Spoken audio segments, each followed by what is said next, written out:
Iraq की जनता, Iraq की आवाम भी सड़क पर उतर आई और प्रदर्शन करने लगी।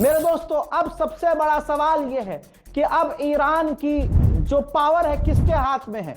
दोस्तों बता दूं आपको कि ईरान की पावर अब presidential council, the head of judiciary और lawyer from the council, guardians of the constitution, इन तीनों के पास, यानी प्रेसिडेंशियल काउंसिल है और जो हेड है जुडिशरी के और लॉयर हैं council of guardians of the constitution, ये तीन कमेटी, तीन लोग ऐसे हैं जिनके पास ईरान की पावर आ चुकी है टेम्परेरी तौर पर।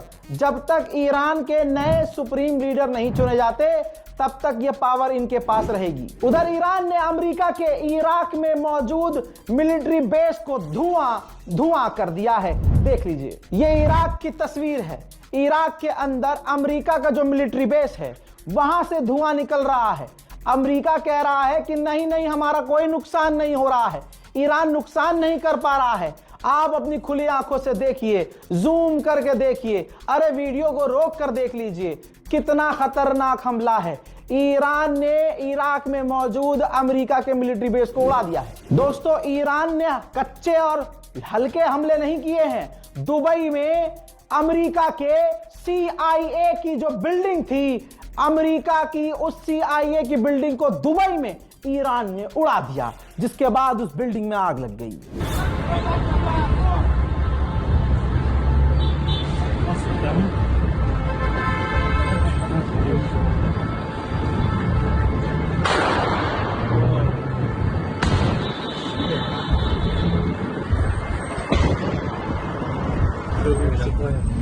फिलहाल पूरे मुल्क भर में प्रदर्शन हो रहे हैं, ईरान पर हमले भी हो रहे हैं, ईरान जवाबी कार्रवाई भी कर रहा है और ईरान की आवाम सड़कों पर भी है, इराक के लोग भी सड़कों पर भी हैं। भारत के कश्मीर में ही सबसे पहले सुबह ही सुबह जैसे ही ऐलान हुआ, वहां कश्मीर के लोग भी, कश्मीर के मुसलमान भी सड़कों पर आ गए और रोने लगे ज़ारो कतार। यही है मोहब्बत। जिसे ईमान वाले से मोहब्बत हो तो ईमान वाला रो ही जाता है, ईमान वाले को तकलीफ में देखकर। अब उम्मत के पास क्या बचा? मोहम्मद बिन सलमान, जिसने अमेरिका को कहा हमला करो वरना ईरान को एटीट्यूड हो जाएगा, ईरान घमंड में हो जाएगा, ईरान की इज्जत और बढ़ जाएगी। ये है आपका सऊदी अरब। कश्मीर देखिए,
हज़रात मोहतरम, फिलहाल के इस रिपोर्ट में इतना ही। जय हिंद।